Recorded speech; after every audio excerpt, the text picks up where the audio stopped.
Hey everybody, this is Allison from Allykatkreations. How are you?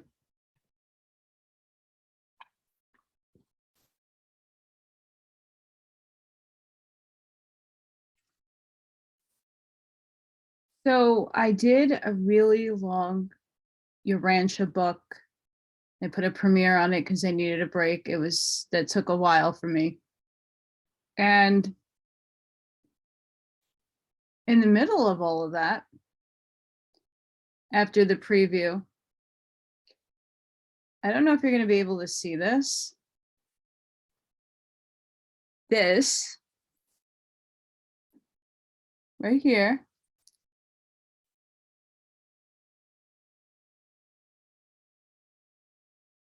fell out of my tooth. The one, the crown in the back fell out of, well, not in the back, like over here.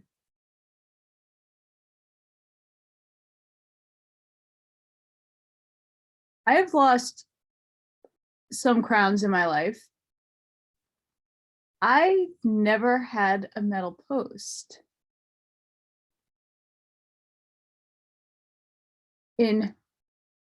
Sorry for my nail polish, by the way. I've never had a metal post. Like,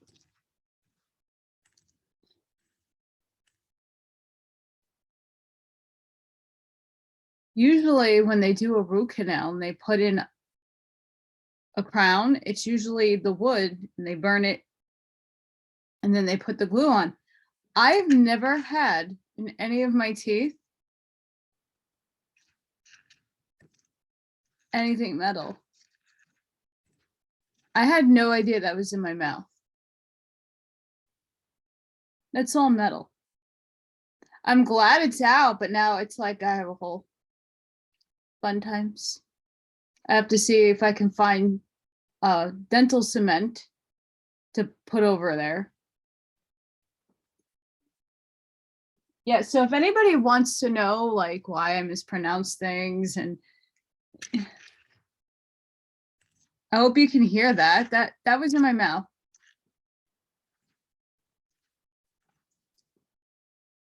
This was in my mouth.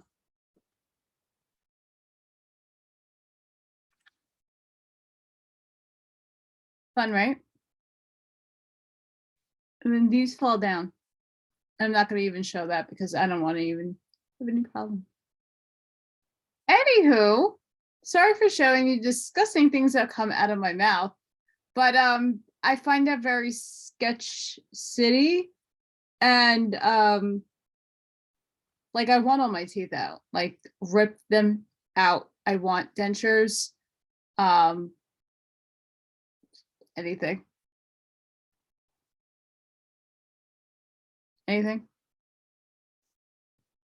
Anywho, yeah, so that was like what I've been looking and searching for, and I can't find it, so I have to figure out how I'm gonna go get glue so that I can just cover the hole up so nothing breaches it. Yeah, so what I'm going to read is The Keys to the Universe. I love this book. I don't know, it's long and a lot of, I don't know what you guys think. I don't get too many comments on it, but we're going to go over the number 5.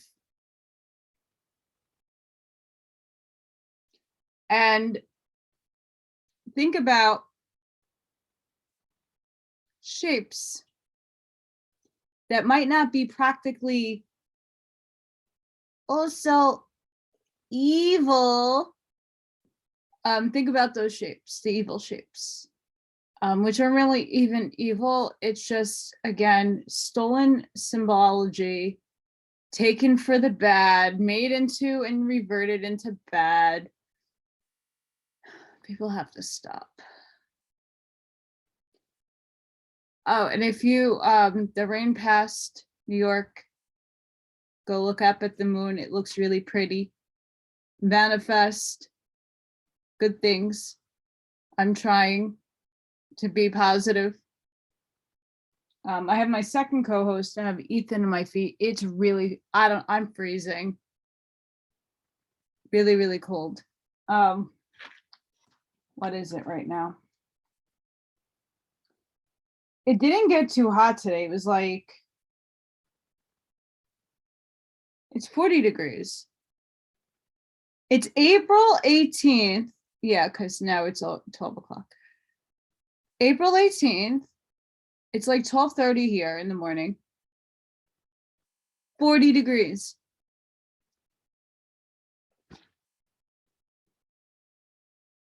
Is that normal? Not really. Not for this time of year. I mean, we're probably going to go jumping right into summer and miss spring, and then everything's going to get all messed up. Not fun.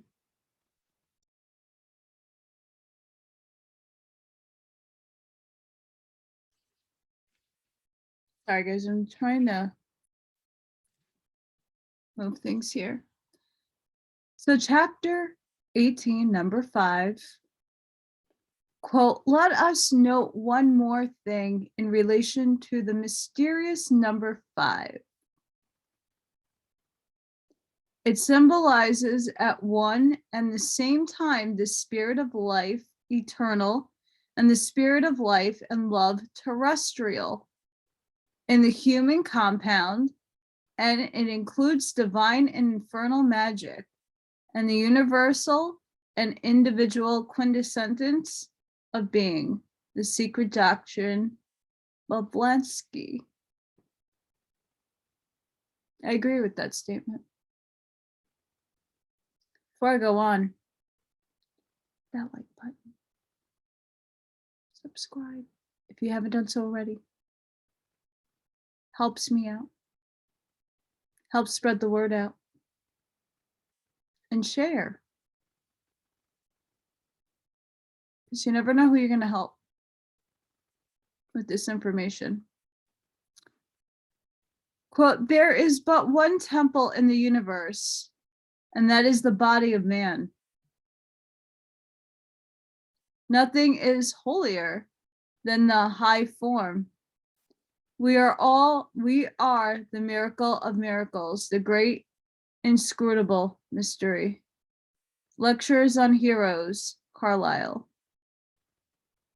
After the foundation stone has been laid, 4 square, the number 5 must next be considered.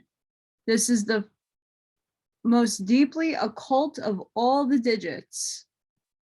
And few grasp its full significance and what it stands for in their evolution and accomplishment. 5 is a number of humanity and symbolizes man in a twofold aspect. For man stands at the apex of physical evolution, the crowning point of all the lower kingdoms, and the forerunner and image of God, or stands midway between 1 and 10. Quote, man is the universality structured type. In one aspect, all lower types rise toward man and are completed in him.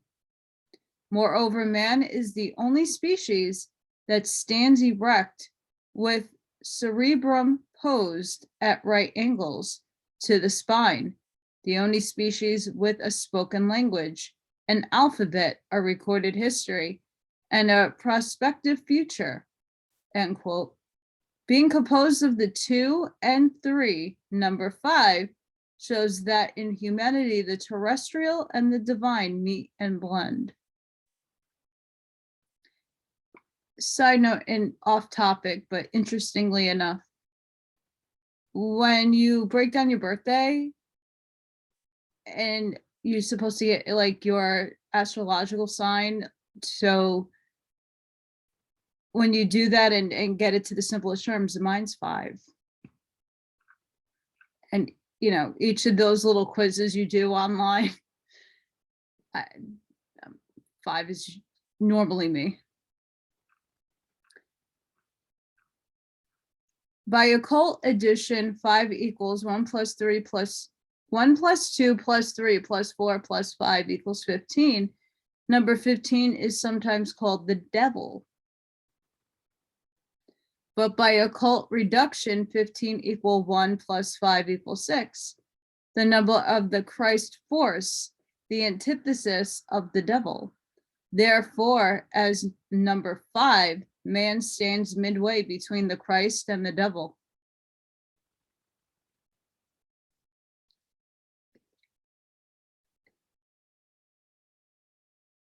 Also, number 5 is composed of 2 equal parts with 1 in the middle, thus 2 minus 1 minus 2, or man and woman co-equal with the divine one life as the balance of equalizer of both. Number 5 is composed of 4 and 1, or the foundation of nature and the divine one life manifesting through it. This points to man's true constitution, for he contains within him, even in his physical body, all the principles and forces to be found in manifested nature. And during his intrauterine life passes through stages analogous to the various kingdoms of nature, vegetable, fish, reptile, animal, up to human. Hence, man is a synthesis of the microcosm, the squaring of all the forces of 4. But he is also the direct intelligent agent of the one, or God's representative on earth. Thus, number 5 means man, but man standing upon and dominating the lower, the physical, the human, and reaching up into the higher realms. The divine for the number 5, like man's 5th principle, mind, is dual. It belongs both to the lower square and to the higher triad. It is man with his 2 feet planted firmly upon the foundation stone on earth, but with his head in the heavens. His feet have 5 toes each, because without the dual aspect of his 5 senses, his understanding of the physical plane, the foundation upon which he stands, would be imperfect. His 2 hands symbolize his dual power of accomplishing through the higher joined to and dominating the lower. The 5 fingers on each hand symbolize the fact that to be complete or balanced, man must manifest 2 5s and become 10. For only by using both his hands can be accomplished his perfect work. He has 2 hands because he must accomplish on the physical plane by dealing with and using the pairs of opposites according to the law of duality, and by their use be about his father's business, in workshop, field, office, or home, even as Jesus is said to have worked in his father's carpenter shop. But at the same time, he must work out and accomplish his higher mission in helping on the evolution of all the kingdoms and hence the planet itself. With one hand, he can reach up and take the hand of his Father in heaven and accomplish in the higher realms, and at the same time, he can reach down with the other and help on the evolution of the lower kingdoms, thus unifying spirit and matter in humanity and becoming the universal mediator. 5 is the number of the planet Mercury, ruler of the intelligent principle in man. This is symbolized by the winged messenger of the gods, representing the power which enables man to stand in the center of the universe and either send his thought down into the depths or soar into the highest realms, cognizable by man. So does number 5 stand in the center of the numerical system 1, 2, 3, 4, 5, 6, 7, 8, 9. I feel like the count. Should I do that like the count? 1, 2, 3, 4, 5, 6, 7, 8, 9, 10. You guys need to remember that because it was hilarious. Being the only number which is not paired to produce 10, thus 1 plus 9 equal 10, 2 plus 8, 3 plus 7, and 4 plus 6 all equal 10, leaving 5 unpaired, it forming 10. Only when joined to another and complementary 5. As 10 is a number of the complete cycle, this proves mathematically that man or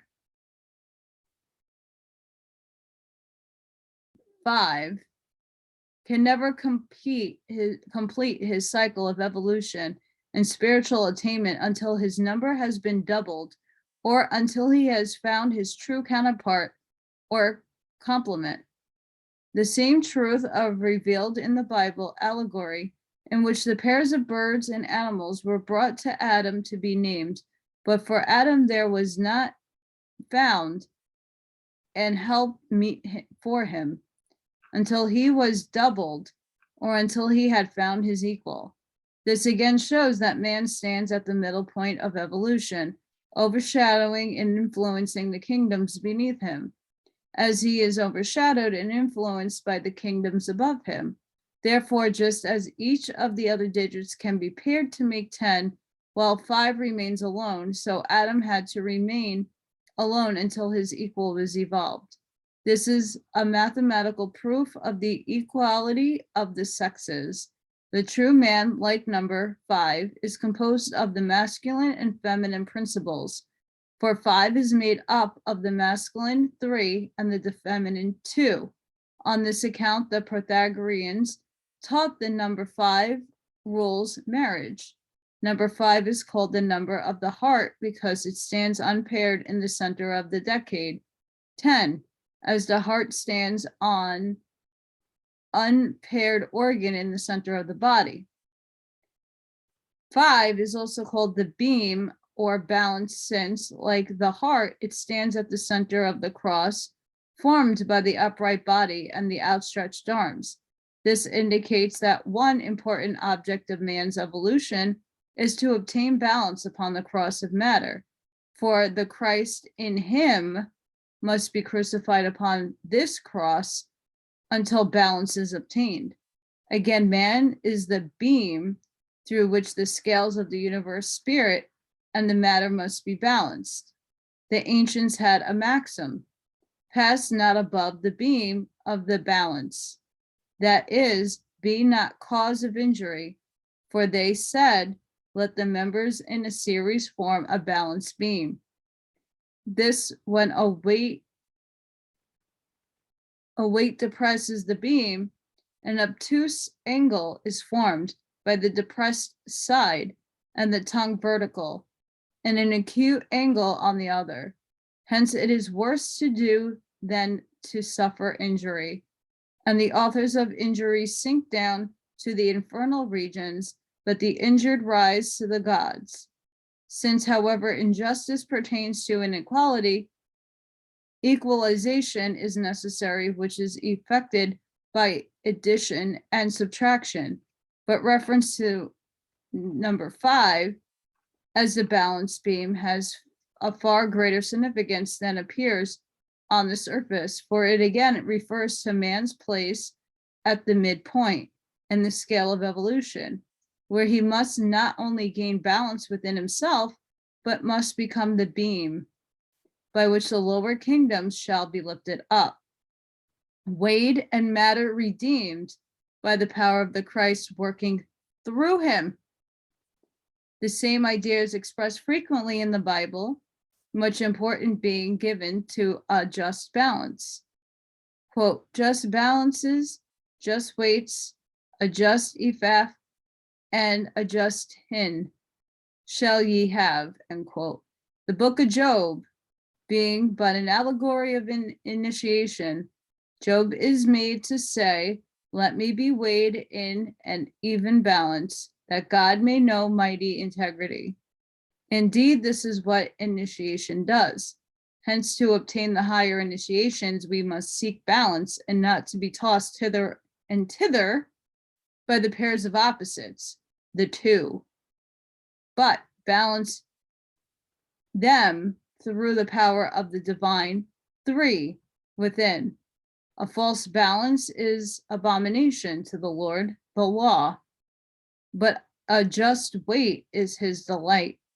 When King Belshazzar, I wish I could say that properly, the last king of Babylon was judged, the 5 fingers of a man's hand wrote over against the candlestick upon the plaster of the wall of the king's palace, and the king saw the part of the hand that wrote.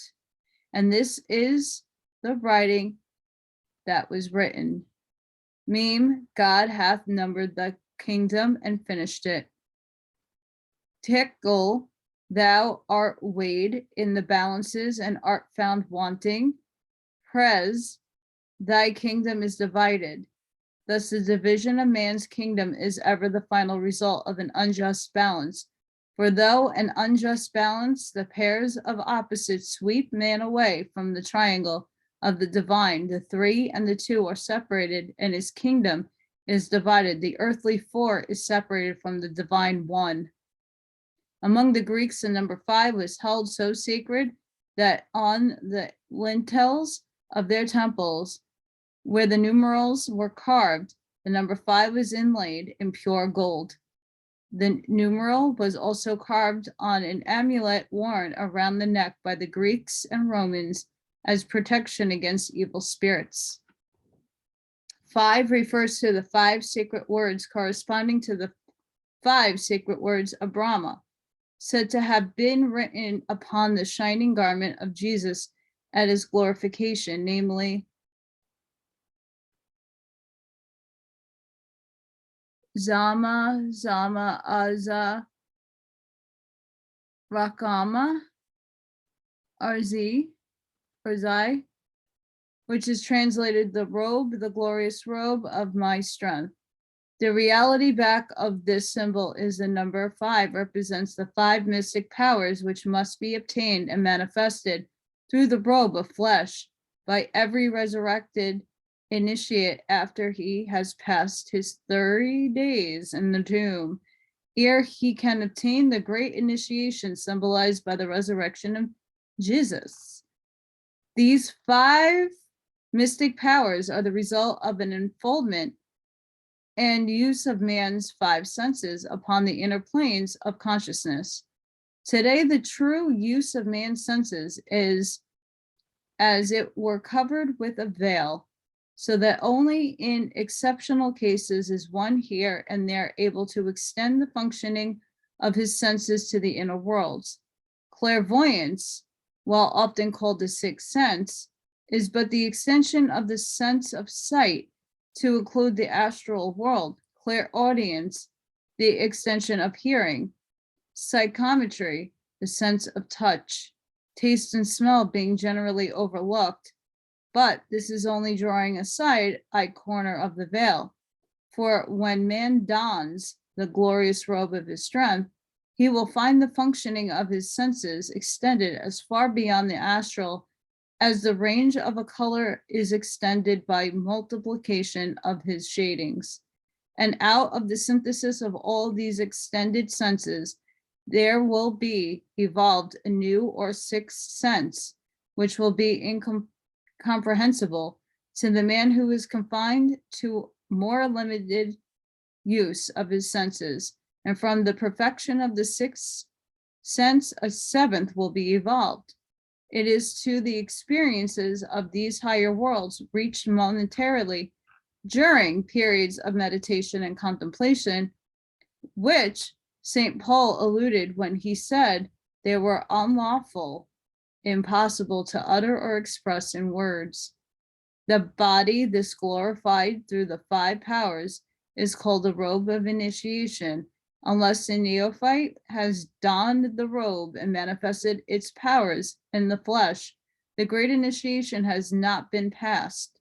These powers become 7 only after the robe of his physical existence has been laid aside, and the soul has donned the glorious immortal body of the resurrection, the seamless robe of Jesus, called the Nirmana Kaya robe, or the body of the fire breath. In other words, man is the Lord of creation when he has woven the 5 mystical powers into his body and donned the glorious robe of his strength. But when he has donned the Nirmana Kaya body, he has become more than man. This should give the student a glimpse at what ultimate mastery means, yet it should not discourage him, for we see the miracle being foreshadowed every day in the monetary glimpses and visions of the higher worlds, and we have the prophecy given us in symbolic dreams. Man or humanity has three divine offices or functions: prophet, priest, and king, and two physical expressions, male and female, through which the divine functions must be manifested on earth. Ere perfection is obtained, as he transmits the will of the divine to earth, he becomes a prophet in the true meaning of the word, one who speaks as the inspired representative of a divine being or interprets the divine will. As he meditates between the lower and the higher, holds out his hands in blessing, he becomes the priest, and as he rules himself and all the lower kingdoms, he becomes the king who is Lord over all. As long as man instills enmity, cruelty, and antagonism into the lower kingdom by his ruthless slaughter of birds and animals for sport, and slay his fellow man in war, the lower kingdoms retaliate. The curse, sorry guys, hang on. Sorry about that, guys. I've actually worked out. It sounds like a drive-by is happening not far from here. Just keep hearing pop.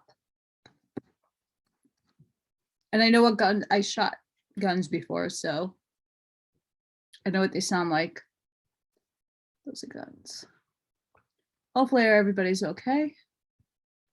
Wild, wild, East Coast. Wu-Tang, Shaolin.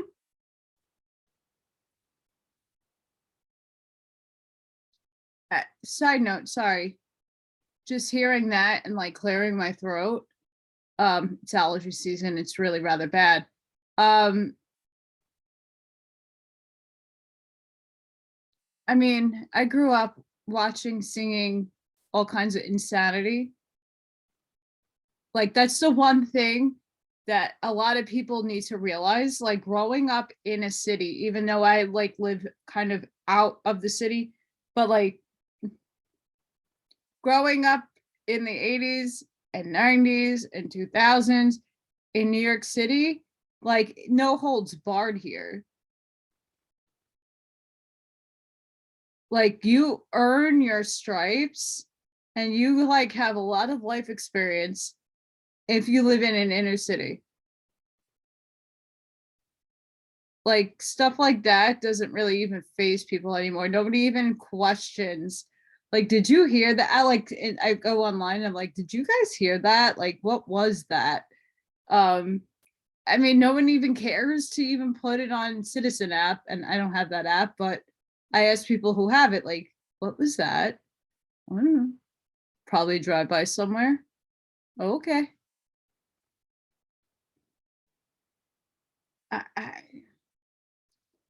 I think I earned enough like gold stars that I can move to a suburb soon. Like, I just want a greenhouse. I want to be able to not kill my plants. I'm supposed to have astral help gardening and stuff. I kill everything. I have 2 bamboo that are still holding up strong, but I mean, nothing I grow really even turns anything. But still, I want to try. I want to be in the quiet, like not hear an ice cream truck blaring when I'm reading, and not have like the mufflers and the attachments, all that. Anywho, I actually want to just be able to meditate and hear nature and not screaming children either. And not to say that kids can't scream, like not as if they're going to be killed scream. Okay, back to the book. The curse which God is represented as placing on the lower heavens, the lower kingdom, sorry, when man was turned out of Eden, was in reality a prophecy of the karma which man must continue to reap from the lower kingdoms because of the forces he places upon them his resulting suffering and death slowly bringing about an awakening to the true heritage, his power as priest to bless all kingdoms. And verily, just as the curse has operated and still operates today, so shall the blessings until someday man should find himself king and ruler over all the kingdoms of earth. Interesting.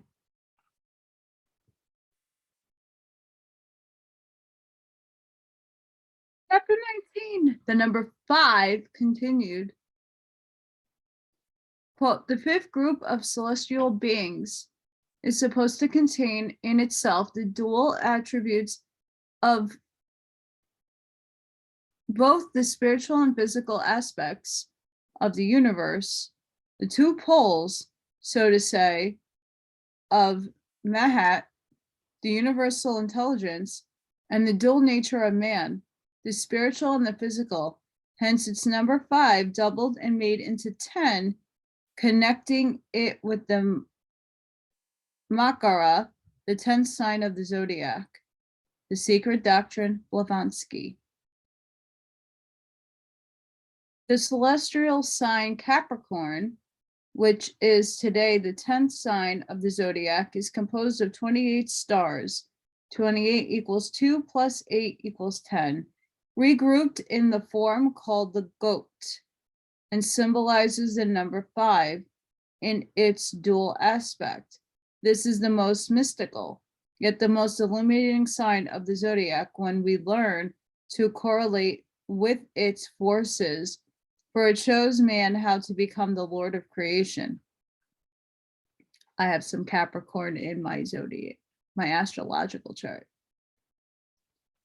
Quote, the fifth order of celestial beings is a very mysterious one, as it is connected with the microcosmic pentagon, the 5-pointed star representing man.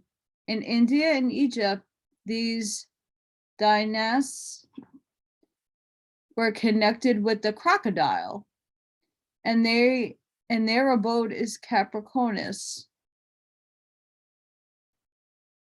It becomes the task of the fifth hierarchy, the mysterious beings that preside over the constellation Capricornus, Makara, or crocodile, to inform the empty and ethereal animal form and make it the rational man.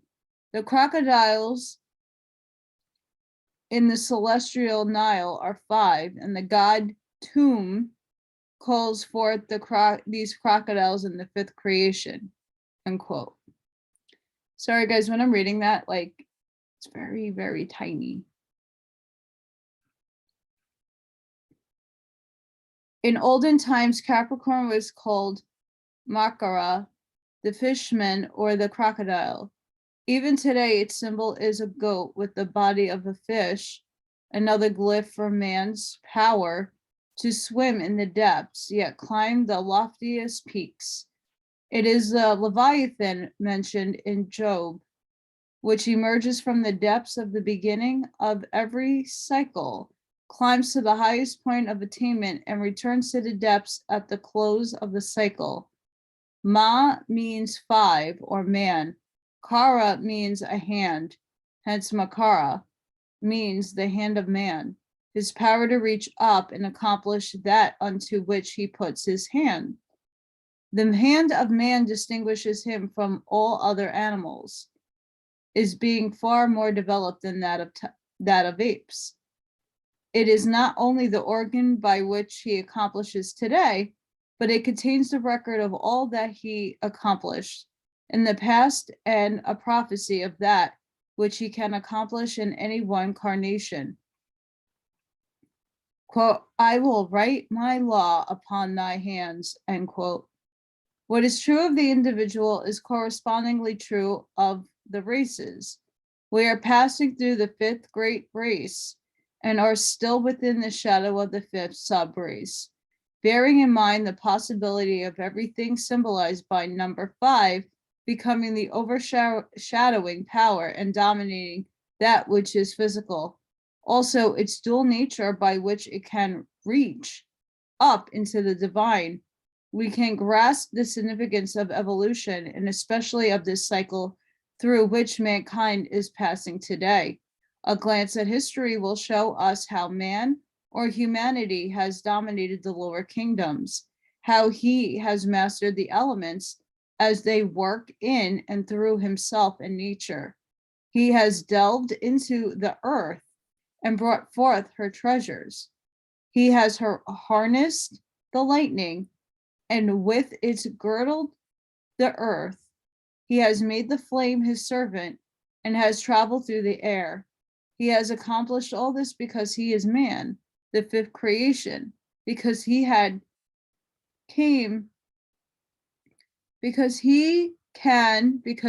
is man, the fifth creation, because he can reach up above the things of earth and enter the higher realms. Just as the half terrestrial and half aquatic animal, Kara, is supposed to dwell in the sea or climb to the mountain tops, so can man sink himself beneath the sea of illusion, the material world, or climb to the heights of spiritual attainment.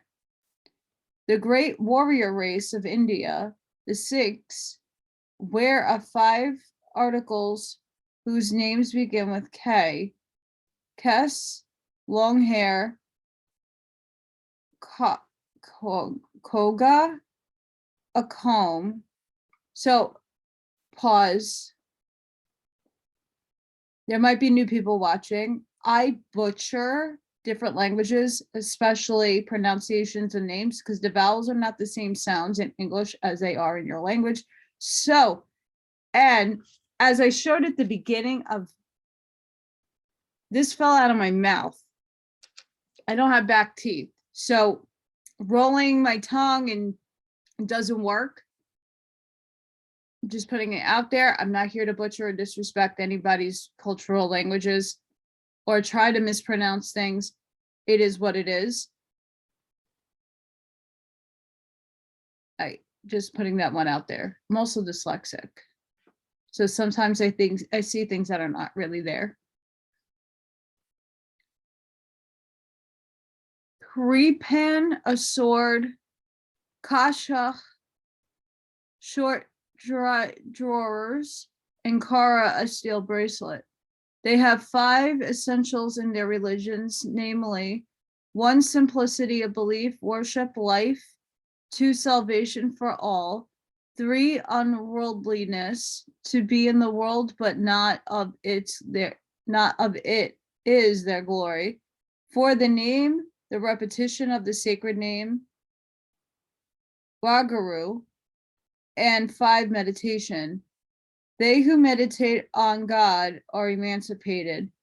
Their 5 virtues are contentment, compassion, piety, patience, and morality. The 5 deadly sins are lust, anger, covetousness, worldly love, and pride. Why would worldly love be a sin?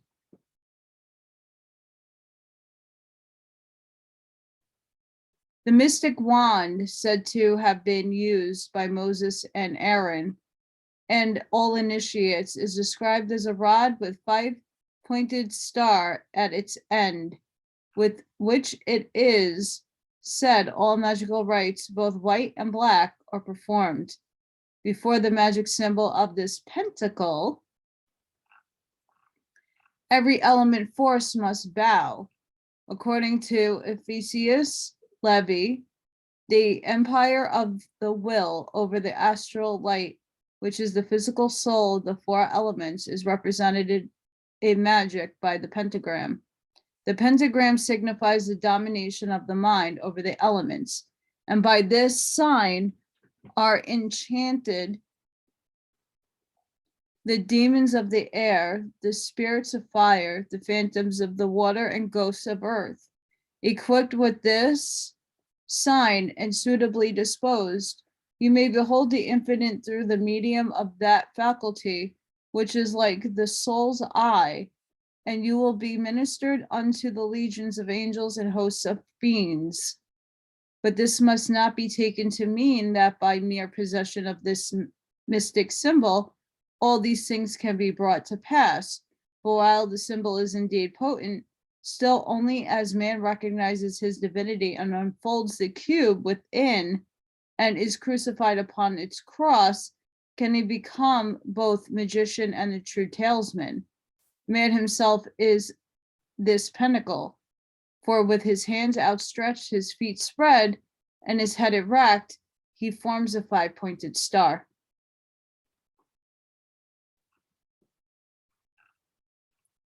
Standing upon the foundation stone of truth, with his hands upraised in praise, or outspread in blessing, and with his head to interpret the reports of his five senses, he must perfect his manhood and dominate all the kingdoms.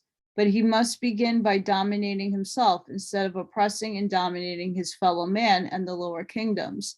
The flames which are said to issue from the 5 points of the pentacle on the end of the wand are the powers inherent in the perfected body, the glorious robe of the man's strength. For when the 5 senses of man are illuminated by divine fire, they will radiate the spiritual powers by which he can perform all the miracles of Moses, the lawgiver and emancipator. The mystic significance of this symbol is that as man, though his spiritual development lifts up the fiery force of the Kundalini power, which functions through the spinal column, the rod, and with its flaming forth from his 5 extremities and illuminating his 5 senses, the pentacle on all planes, he becomes indeed a magician capable of performing either white or black magic. The flaming pentacle also represents man's uplifted hand with his magnetic force streaming from his 5 fingers. The flaming pentacle is but another version of the truth symbolized by the parable of the 5 wise virgins who kept their lamps trimmed and burning, while the pentacle reverse refers to the 5 foolish virgins who could not enter in.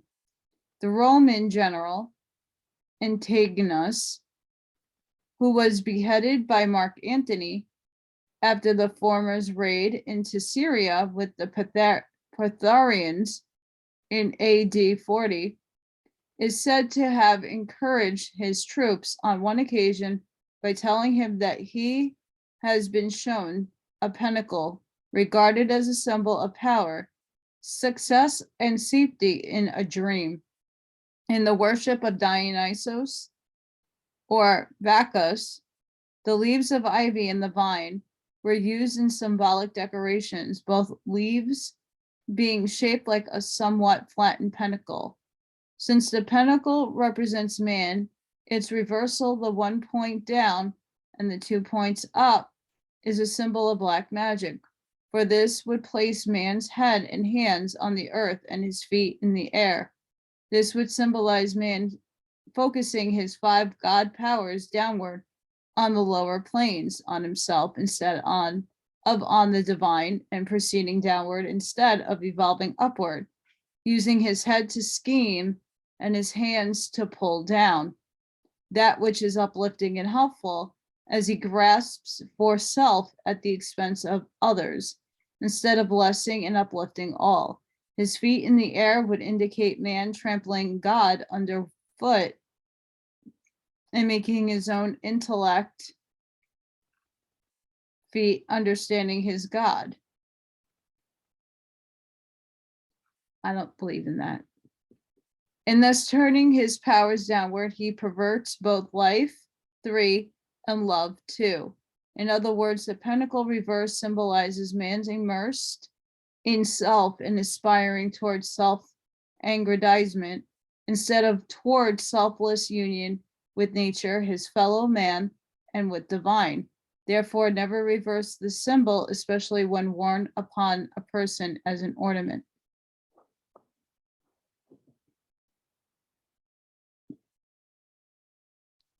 In some aspects, yes. In other aspects, no. Like idolatry, Symbols have meanings. Symbols can be used for good or for bad. The symbol that the German army used in World War II was viewed as evil, although it actually means peace. In so many other cultures, it was a stolen symbol. It also, a lot of the Norse symbology, the runes, the Bine runes, like the Black Sun, those have other meanings besides what was handed by our friend Adolf and other occultists at that time. And so when you see people like me who happen to wear Thor's hammer and don Norse symbology, people automatically think evil, especially white, right? But no, it's the intent that you put into something that makes it good or bad. You can convert anything bad into good, and you can convert anything good into evil. So I'm going to leave that topic there.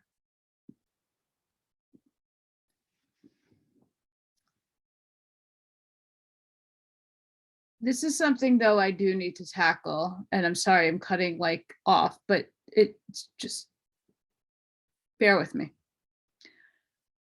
When I had my freedom to walk in places without stores like Hot Topic and like kids, like when I grew up, that was the store I was in. I was buying band t-shirts and Jenkos and chain wallets. I still have a chain wallet. I still wear one. I noticed 2 years ago that a lot of satanic symbology entered the mainstream. And it's not the pentacle, it's the star facing down. And you know, when the kids go in there, it's because there's like a television show. I don't remember, I don't watch television. But it was like advertising a movie or a television show. And I'm just like,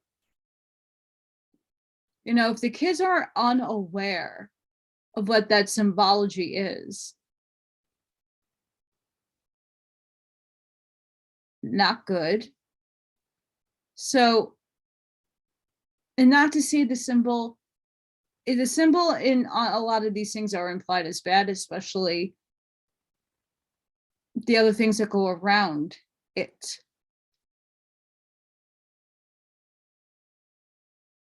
But just be mindful that this is what in the time of now, this is why I'm talking about it, the time of now,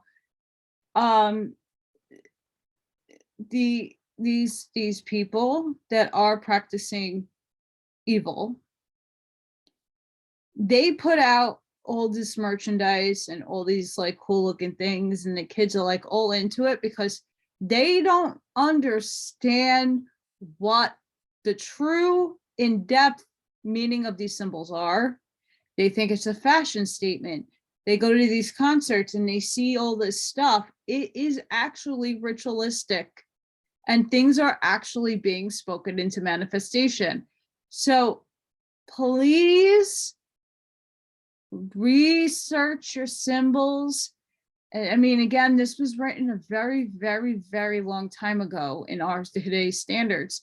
So of course, these symbols, regardless of it looking evil, if you're putting the things in and around it or in it, Baphomet, it gives it more credence. When it's just an upside down pentagram, in white paganism, it's not a bad sign. So just everybody is going to have their own opinion about this. the symbology. I get it. Everybody perceives symbology differently. It's in my own opinion, it's the intent that you put into something that makes it evil or not. Like the tarot cards. So many people like, that's the work of the devil. Aleister Crowley. Woo! Okay, I get that, but the person who did the artwork was of a good soul. So it isn't really evil. It's the intention and what you're asking. When I do my oracle readings, I'm asking spirit, my spirit guide, spirit above, what does everybody need? I have a lot of guides and a lot of different types of guides. So I generalize in spirit, whoever wants to come through and give a message, they come through. But I'm not working in, oh, hi, evil spirits. No. Like, this is black salt. This I sprinkle this around my house. I make this. It protects from evil things.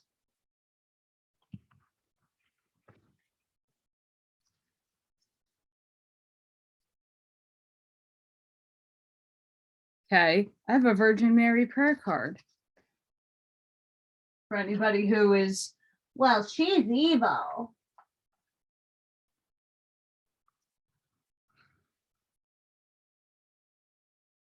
The runes.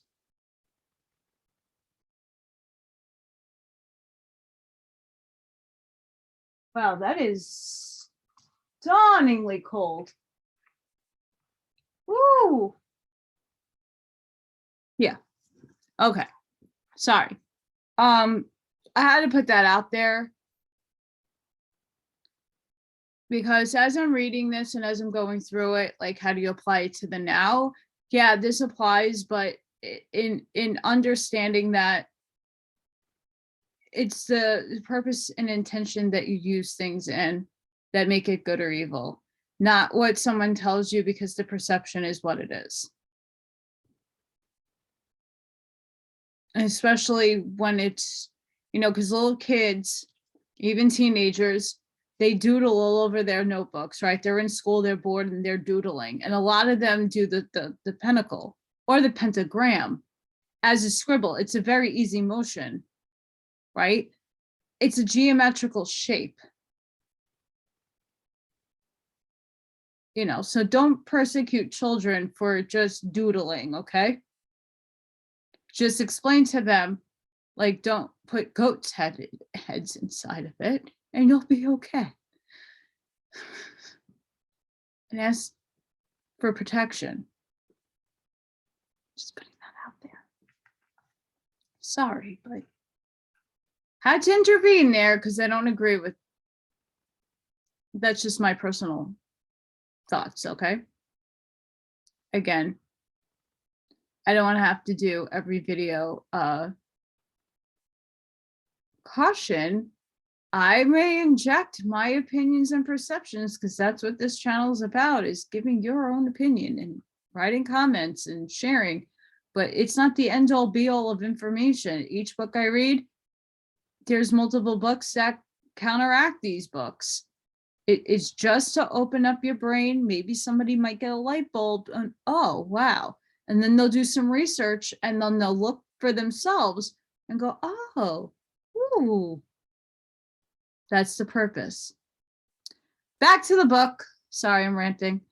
While by reversing this magical symbol as intentionally done by Black magicians, certain results of a diabolical character may be obtained, no Black magician seeking merely for phenomena or personal power has ever or can ever truly center into man's heritage of power. Ephesius Levy, although assuring us of the potency of this symbol, and at the same time stating that this position of the points is of no consequence, nevertheless, as a result of such reversal, according to his own descriptions, passed through such experiences as an ordinary student could not endure and retain his sanity, in which even Levi could not think of without a shudder.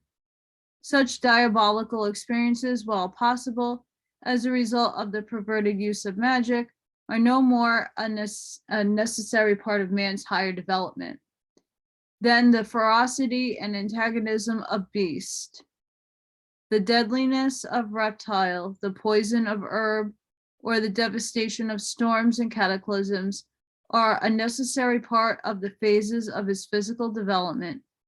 When created and brought into manifestation, however, they are utilized by the great law to awaken man to the necessity of seeking for higher and more divine power than that of the mere human intellect.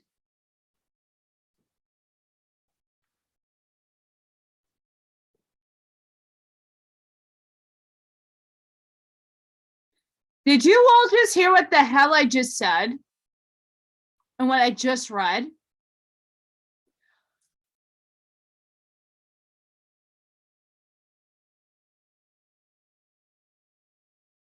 Can anyone guess what I'm thinking right now? What are we going through right now? I know, I'm very excited.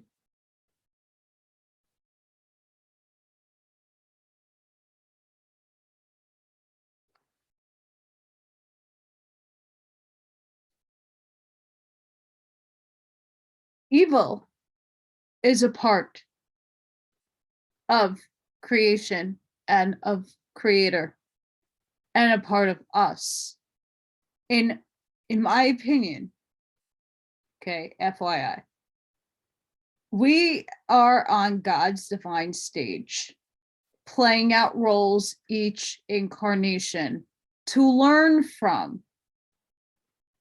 So some lives we are good. In some lives we are the aggressor, we are the murderer, we're on the battlefield killing others.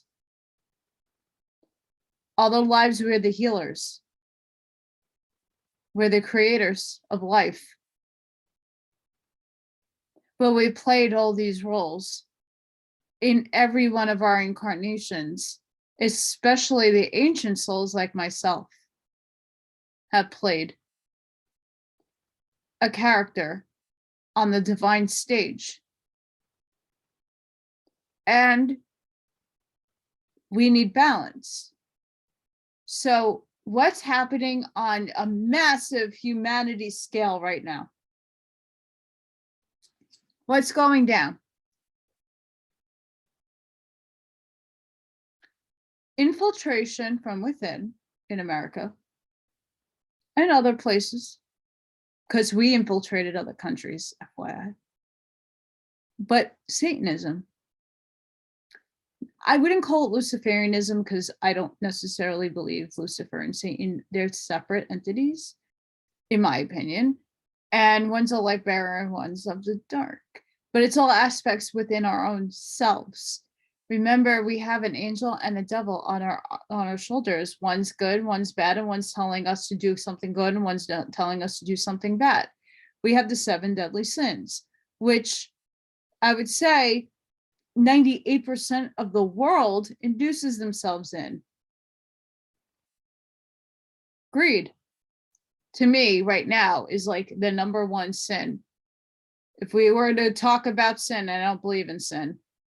We were born in God's creation in perfection because that's the role he gave us. And we all play out a role fractalized. And when yesterday was Easter and everybody says he's risen, well, he didn't rise. Why? He's risen within. He can rise within you to obtain the Christ consciousness. That is exactly what we need to be going and achieving. The Christ within, because God's within. It's all within.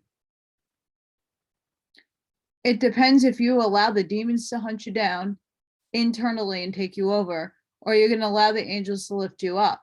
That's on you. But as a social memory complex, to get more metaphysical, we need more than one human being to start helping manifest better for everybody. One person can do a lot, but if you have 10, 15, 100,000, things could go quicker.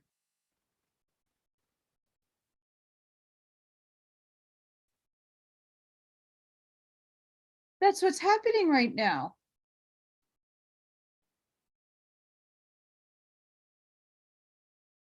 Once created and brought into manifestation, however, they are utilized by the great law to awaken man to the necessary of seeking for higher and more divine power than that of his mere human intellect.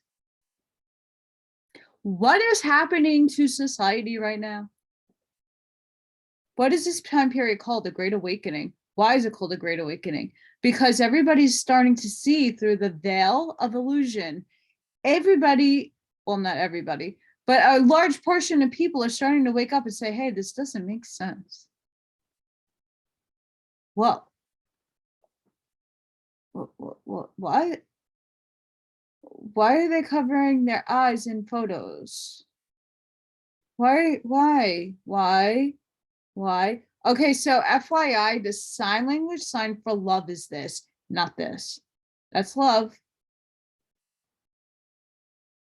Evil. Okay. Why are all the stars doing that? Why are people?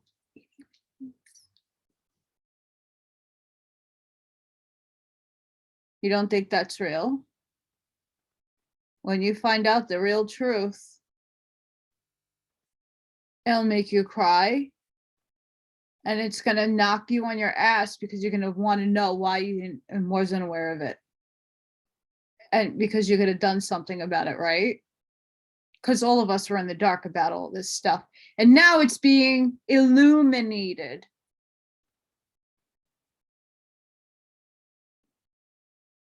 Because that is the balance that we need. Because that is what needed to happen so that we wake up and become who we are supposed to become. We've been held down way too long. I've been doing this rodeo show for way too long, and I'm done here on this third dimensional nightmare. And yes, you are what you manifest. I'm trying to manifest abundance. I know I get some people out there who are like, well, you just have to manifest it. Well, I am trying every which way, but manifesting doesn't just put my lights on and puts food on my table. I can ask for abundance, but I like to work for my abundance. Just putting that one out there. This is why we need to wake up. This is why these books are very important. That right there got me going on a long ass rant because it is absolutely what's happening right now in our paradigm. These people needed to exist. They needed to do what they did in order for us to learn from it, wake up from it, and make sure it doesn't happen again. Evil will always exist. People are going to do whatever they're going to do. But you have to understand they infringed our free will by putting it out there with their psychotic karma rules. And it was like, oh, you're going to pay the money to see this movie? Unbeknownst to you, it's all a cult and they're all doing all kinds of crazy initiations and telling you that they're going to do all these nonsensical things. And then you giving them consent to do it because you paid the ticket to see it. And then it happens. Years later. Look at The Simpsons. There's no coincidences in this world. Zero. There is technology, though, that they have. Those people are, they play with the evil things. But now that you know, you can stop it. Stop giving consent to things that don't align with your soul or its purpose. Now that you know how they use their karma and what they do, you can stop your children from going to these concerts and agreeing to be a part of an occult ritual. Doesn't matter how good they appear on stage. They do everything covertly. Back to the book. All such things ultimately work for good, and that even through suffering, they teach man that he creates and invokes ill through his misuse or perversion of his God powers. All the sin, suffering, disease, antagonism, and unbrotherliness manifesting in the world today are the result of man's reversal or perversion of the sacred pinnacle, himself and his powers.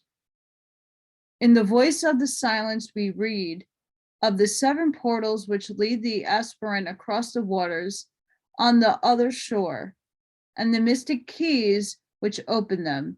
The key which opens the 5th portal is the dauntless energy that fights its way to the supernal truth out of the mirror of lies terrestrial. Without this energy, which knows no defeat, all his powers would remain dormant. In other words, it takes dauntless energy and clear seeing for man to balance in himself the extremes of the pairs of opposites. Cold here lies terrestrial, for it means being absolutely true to his real self, fixing his gaze upon the divine triangle, whose light alone can illuminate the lower self and show him how to obtain a just balance. This energy is quite as necessary in his spiritual unfoldment as it is in the accomplishments of his physical life. Truth. Let number 5 and its symbol, the pentacle, remind you first that man is both human and divine, to bless or to curse in proportion to the degree of which he finds a just balance and meets out just way to all things. Hence, at the entrance to the path of attainment stands the injunction, man, know thyself.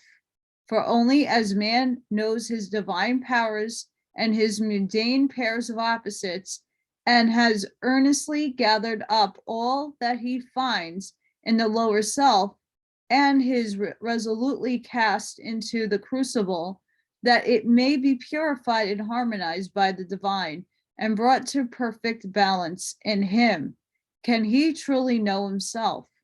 Let it also remind you that a man, you stand in the center of your universe and are responsible for your use of the powers, which enable you to rise to the heights of spiritual attainment or sink low than the beasts. What is necessary prelude? Try to realize that within you, there is this divine magical power of accomplishing, of ruling yourself, the earth, and the lower kingdoms, and of knowing the secrets of nature. But beloved students, remember that this can be accomplished only by laying 4 square, the mystic foundation stone in your hearts and lives, and upon it focusing the forces which you would use. For without this foundation, the forces you seek to use will tear you into pieces, and the structure of your lives will fall in ruins about your heads, like the man in the gospel who built his house upon the sand instead of upon the rock of truth. Your magic wand with its pentacle, rock of truth, your magic wand with its pentacle must first be pointed inward upon the stone and made to dominate yourself. Or you can stand upon your foundation stone and dominate in the higher realms. Begin then today to realize your magical possibilities. Realize that your power is commensurate with the use you make of it. While you use it to oppress, degrade, or dominate your fellow man, or for selfish purposes, it is mercifully limited. But when lifted up upon the wand of spiritual aspiration and filled with the flame of love, ardor, and fervor to accomplish the mission of the Christ, there is no limit to its possibilities. See? Realize that while there is one dark corner in your personality which you refuse to make obey your magic wand, by just so much is your power curtailed. You are glued to that spot, whatever it may be, until you have become its ruler. How can you look for spiritual power or expect to penetrate in the sixth realm when you have not dominated the fourth? When you have not laid your foundation stone four square and cannot dominate yourself? Again, we say, man, know thyself.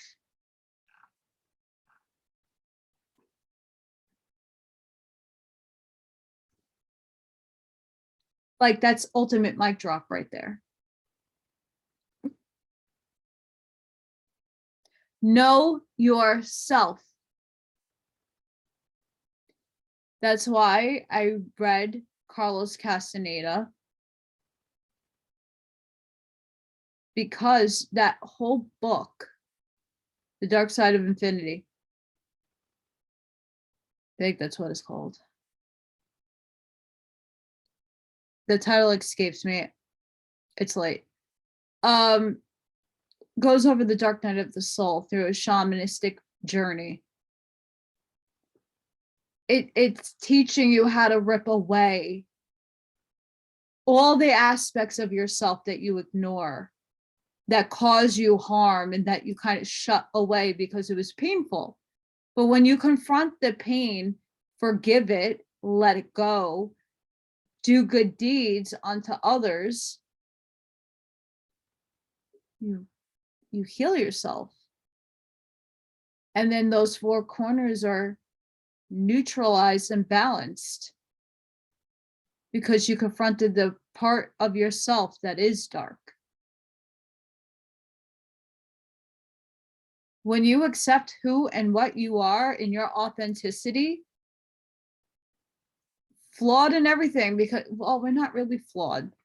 We see it as flaws because we have an ego. We have an id in the ego and the self. So we, in society's terms, classify things that we aren't doing to a standard as a flaw. We're not really that flawed.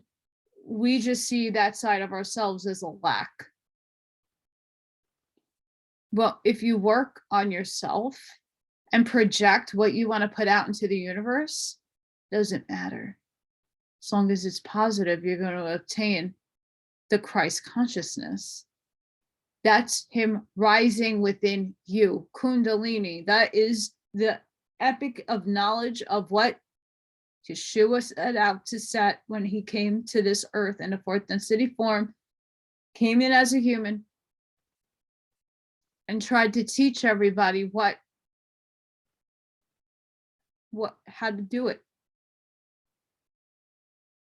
But not many people listened. And the ones who listened, they edited out. They shut them up. They took their words and they freaking hid him.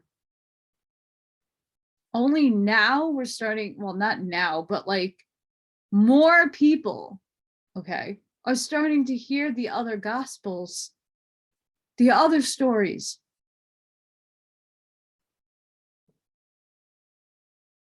And it's not just about Yeshua, it's Buddha, it's all of them who came here in form to teach us love and light,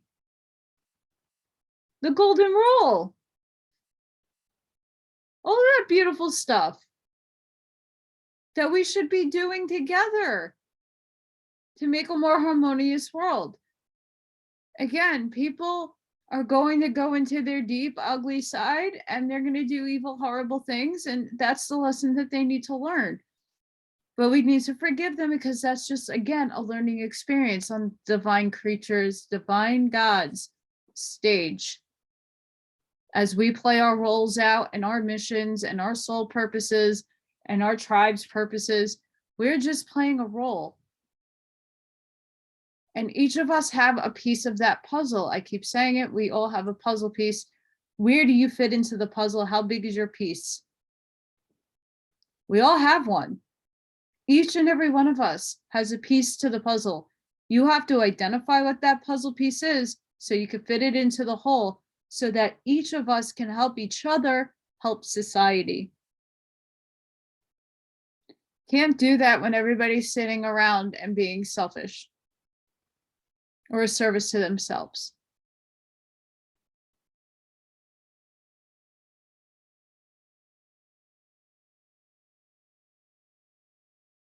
It's very important, especially now. Things are so uncertain. Everything's inverted, and only a few people are talking about it. And other people like, oh, gotta stop resisting other people's words. You have to stop shutting out and start listening, and then project it out. I'm not the only one that feels this way. When you go and you take your teenage kid to the clothing store and you see all these satanic symbols, legitimate ones, I wouldn't allow my kid to buy that stuff. No.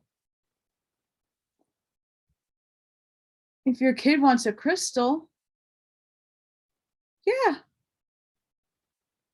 But educate the kid on what each of those things mean and how to put intention into the stone so it works.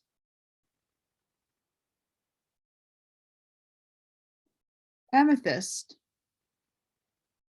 When I got this headband, I put an intention on all the stones, meditate over it so that I can receive protection and absorb all the negative energy that is around me and project the light that needs to come out.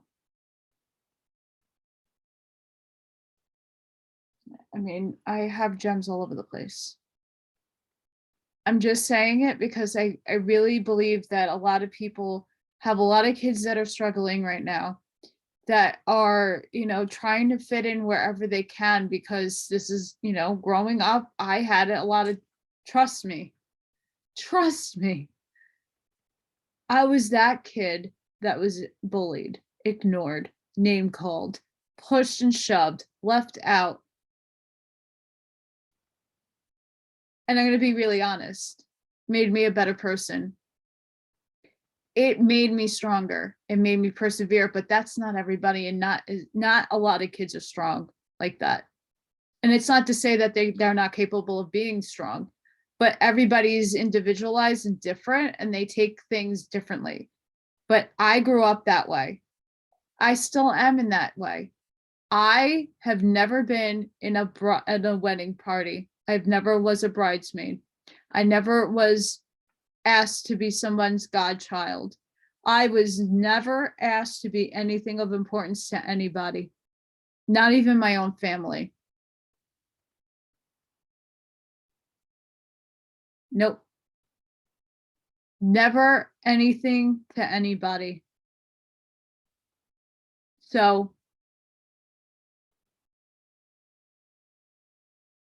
you need to take the people in your life and discard them that, hey, you don't think I'm special enough to be in your perfect day? Okay. You mean a little less to me now.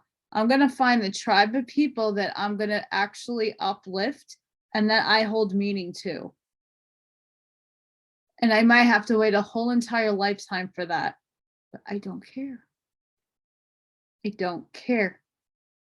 And I know a lot of people are in that same situation as me. I'm waiting for the right people to walk into my life because I am worthy of it. I am not lowering my standards no more. I've lowered them way too many times. Why? Because when I talk, I'm mostly talking metaphysics and they don't comprehend the metaphysics. And even when I knock it down a bit and try to explain it, they're not interested in it. So I'm not going to waste my energy on something that people are not interested in, but I'm going to find the people who are. And these are the inspiring things that we need to start teaching children. Just because you can't find people that are interested in what you're interested in, you're going to find those people, and don't you give up. Don't you give up. There are people out there. There's a person for everybody out there, and there's a topic for everybody out there. I wouldn't be reading what I'm reading if I didn't think other people were interested in reading and hearing it and discussing it. Not alone. Neither are you. So put that crown on and walk in your God self. Raise that consciousness.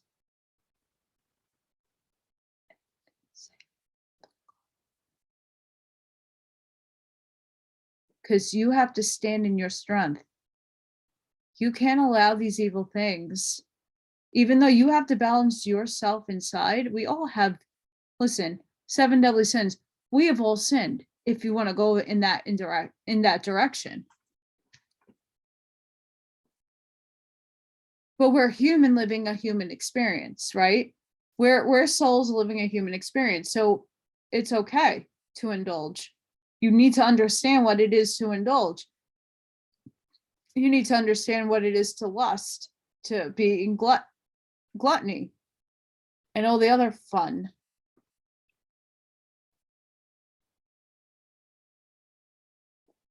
It's even better when you can heal from it and balance it out. So you can look but not touch. You can think but not act. Again, you're human. You have to forgive yourself. That's how you grow your soul. That's how you balance it out, in my opinion. We really need to go in as a society now. Many people like myself have done the work.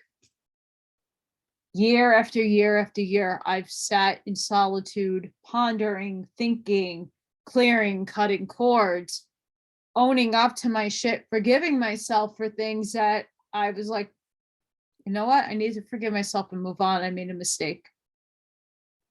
Even if I didn't do something wrong, it was like I put myself in that situation. There was a reason, there was a lesson. I learned it. Now moving on from it. Adios. Thank you. Goodbye.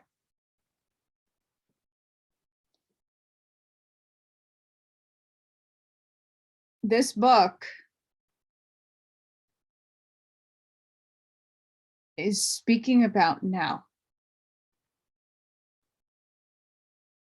And it's very important that we understand what it's saying. You might not agree with everything. Like, again, I don't agree with everything all the books say. I don't agree with the pentacle and the pentagram kind of thing. Again, it's the intent that you use in it. You know, I used to doodle all of the time. I didn't know what it meant. I was just doodling. A lot of kids just doodle, and they don't understand that that's an evil sign. No, it's evil if you make it evil. A lot of the symbolism has been stolen throughout time. And it's original, like the origins of origins of origins of a lot of these symbols were inverted. That doesn't mean you can't use them for good, because it was intentionally made for good in the first place. And then it was hijacked. So just like numbers, 13, 33. I'm taking those numbers back. Claim those numbers back to yourself. They're not unlucky unless you make it unlucky. And you simply put the intention of making them unlucky. I have a black cat. His name is Ethan. He's the most cuddliest thing ever. He's so silky. He's loving. He's a scaredy cat, but he makes me happy. Does a black cat make bad luck? No. He protects me.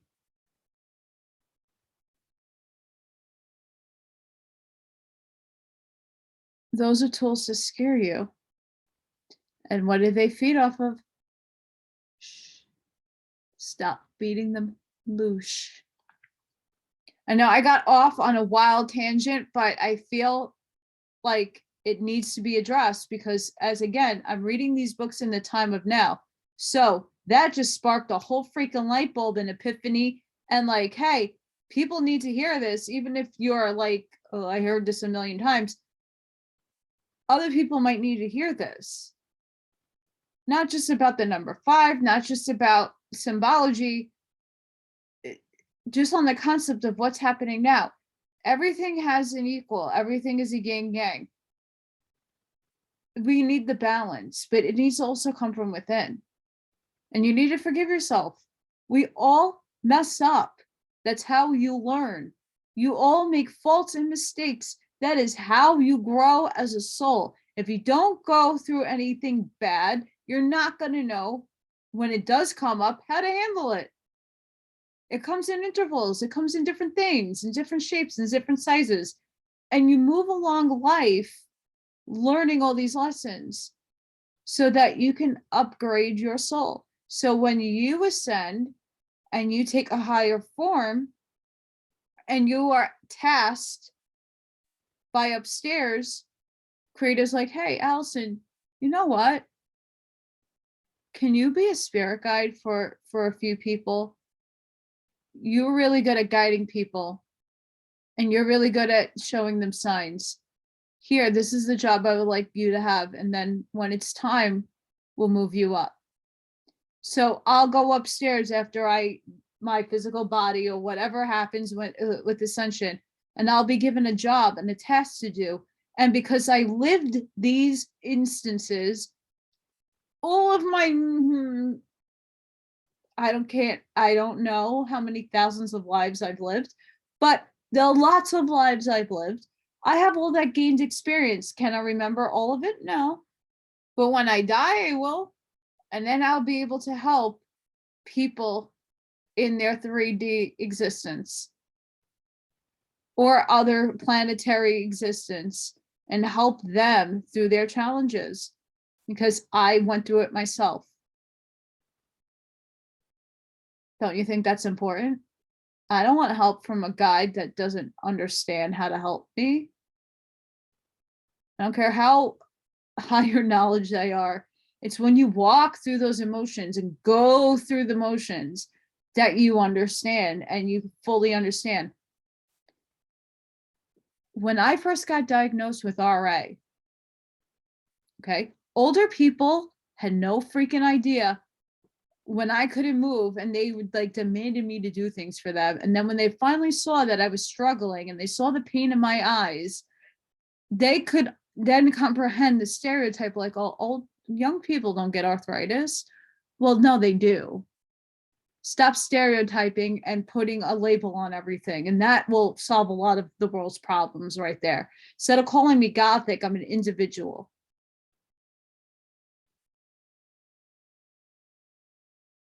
Right? We need to teach this to our kids. That it's time. It's time. The kids are growing up, they're getting indoctrinated. And not with the right material. And not to say that they should know from everything and everybody, but nothing should be encroached on their free will. No one should coerce them into anything that they don't want to do themselves. And with contemplation and years of thinking about it.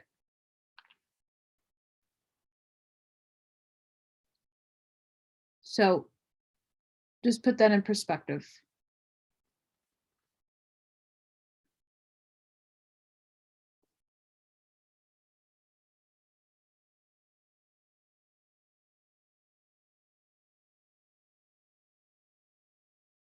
Chapter 20, the fifth letter, Hey.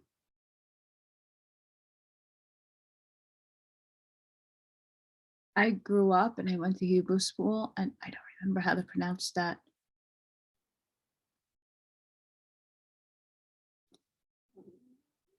Forgive.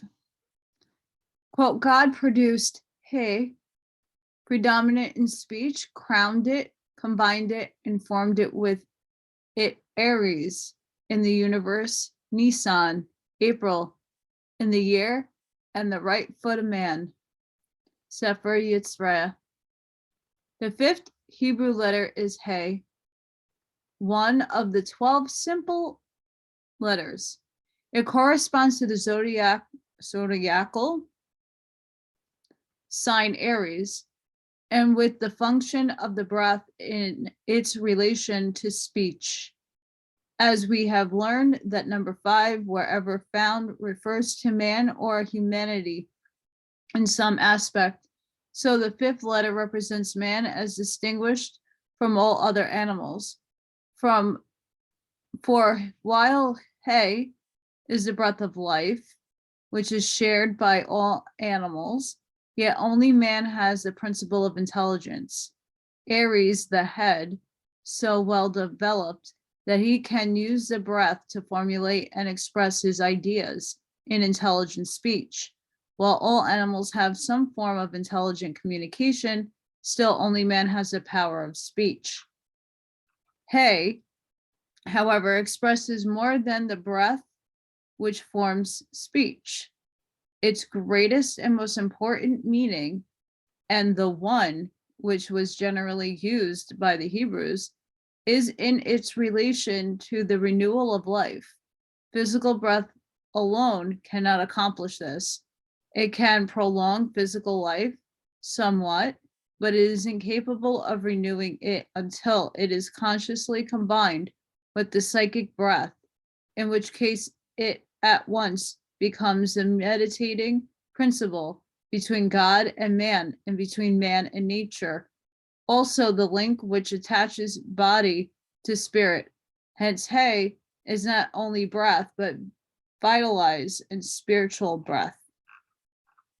The sign Aries, which is here referred to the fifth letter, is the crown sign of man, ruling the head.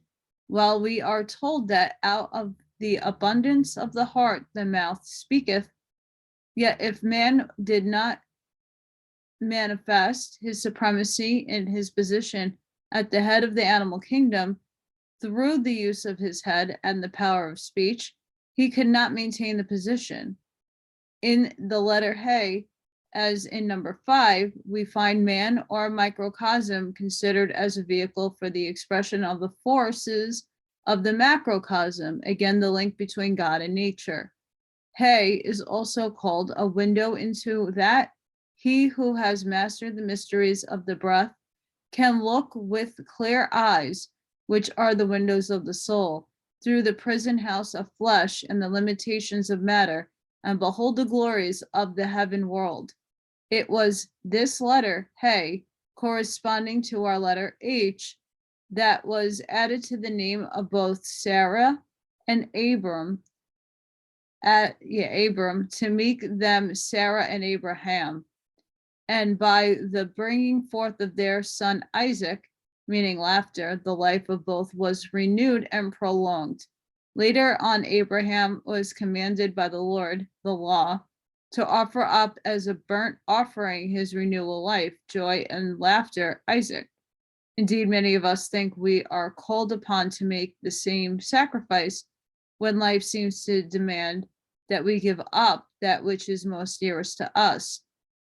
But after submitting to the decree and passing his test, Abraham found a ram, Aries, caught by its horns, powers of the head, in the thicket to take the place of his child of promise as a sacrifice. Thus will we always find that when we are willing to make the sacrifice which the law seems to demand,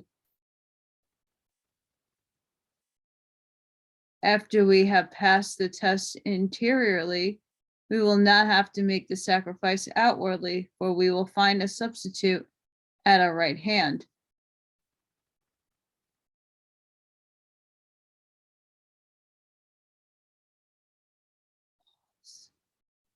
Sorry, but the fuck? No. Why would the creator ask you to sacrifice life? So what being is that being expressed as? Think about it. Why would the creator ask you for a blood sacrifice of life? Because creator wouldn't, but the devil does. Just my opinion, inserting it there, but just make you think. Again,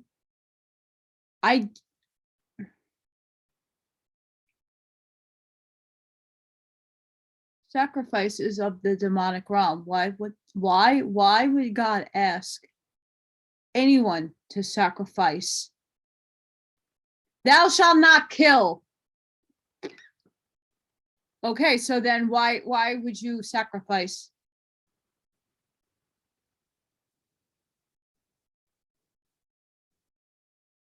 Logic. So what God said it.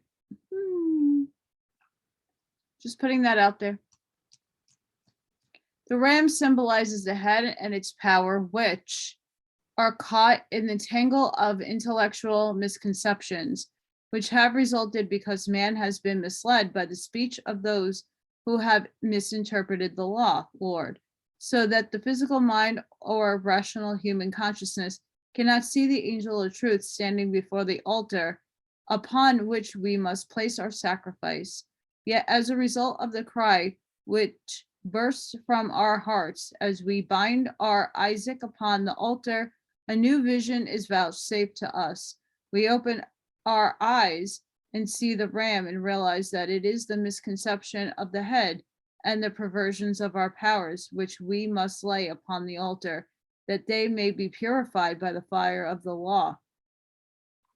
Get that, but still. We will then understand that it is this ram that must be the real sacrifice, that it may become the lamb which was slain from the foundation of the world, that its mystical blood symbolizing the spiritual life force might be given freely for the renewal and regeneration of all. This interpretation may seem vague and mystical to some, but to those who are real students of mysticism, who have been able to correlate to some extent with the ever hidden springs of being, there will be no difficulty. Another interpretation is that the ram represents the powers of man's head caught in the thickets of worldly conditions, where life itself makes him the victim of his use of speech. No wonder why I'm an Aries. Makes sense.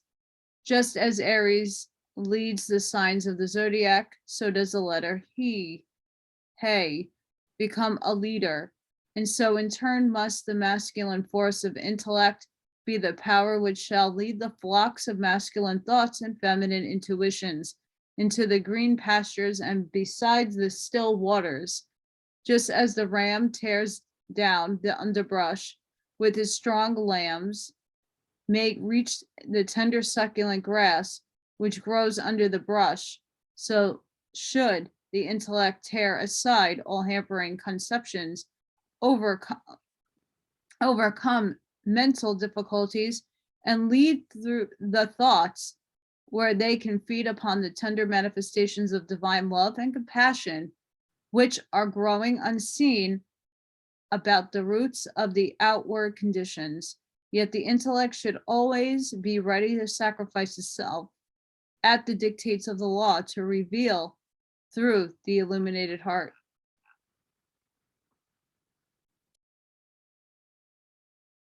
And lastly, and you know this is going long, the Hierophant, or the Pope in the old times.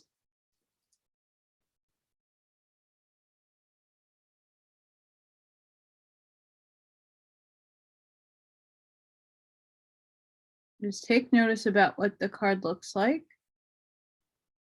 Again, you see the two pillars. Look at the wand, the crown, the three crosses.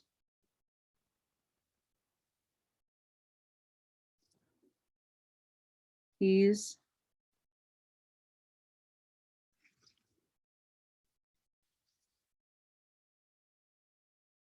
The fifth tarot card, the Pope, or the Hierophant in modern time. The fifth card is called the Pope, or High Priest.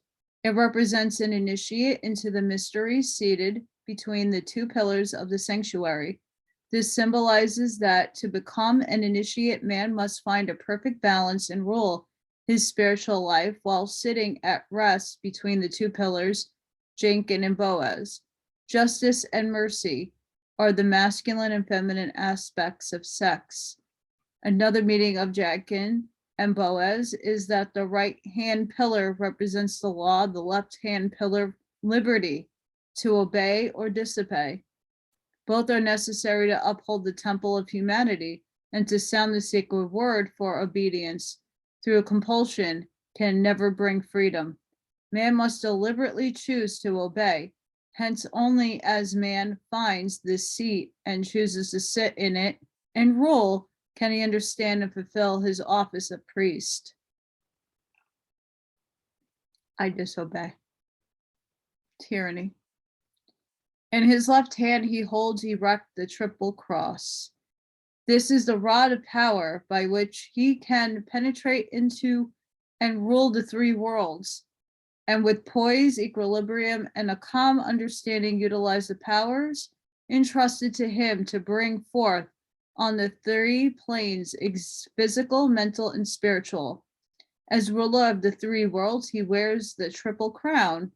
His right hand forms the sign of Stoicism and is raised in blessing over the heads of two kneeling figures, symbolizing that when the spiritual man has taken his seat as priest and ruler of life, he will bless both the masculine and feminine expressions of humanity, which bow to reverence before him. Quote, honor thy father and thy mother, that thy days may be long upon the land which thy Lord, thy God, given thee. Exodus. To take this commandment literally is to pay sad havoc with all occult teaching. For are we not taught that the aim of evolution is to rise above the bondage of physical existence, to accomplish our work in the grand plan, help our fellow man, and spiritualize our bodies and the planet on which we dwell in as a short time as possible? Why then should we be enticed into paying filial respect by what form an occult standpoint is an empty promise, namely that our days of pilgrimage and travail here on earth should be lengthened, while exoterically filial respect, honor, and obedience to parents is a positive virtue which should early be inculcated, for it is sadly lacking in present-day children. Still, by the illumination of inner light, we see that to take this mercy and merely as a literal command to simply honor the man and women who supplied us with the physical vehicle in which to incarnate would not give us its true meaning. For in the case of the bodies conceived in lust and sin, brought into the world sick, deformed, mentally deficient, and physically cursed from birth, little honor is due the parents, except for affording us an opportunity to work out the past karma, which drew us to them for incarnation. I wonder why I was adopted. Since 5 is a number of humanity, while we can personalize this commandment, we must also consider it in its universal aspect. The Father of humanity, the Father of all, is the active or positive principle of the Godhead, that active principle which ever cleaves the darkness of chaos. When the gods say, "Let there be light," the mother of humanity is the mighty passive principle which gathers up the light as it penetrates chaos and perishes in her bosom. It is the forever the tender brooding mother force, which works on the germs of good in all things, that they may ultimately bring forth that good. It is that unseen mother love of the Godhead, hovering like a dove over its nestlings, which feeds the food convenient for us, every hungry heart, even if that food be seemingly bitter to the taste. The unseen agency which, when the fury of tempest has spent itself and the sun shines forth, brings out purity effects. It is the mysterious force of healing which makes every wound, be it of the physical body, the mind, or the heart, tend to heal unless infected by man's interference through his wrong thoughts and pure emanations or evil creations. It is that love which makes time the great healer of all woes, the soother of all sorrows, the adjuster of all inharmonies, that brings sunshine after rain, laughter after tears, and joy and deep abiding after sin, sorrow, and repentance. In fact, it is the illumination produced by the light, the effect of the shining.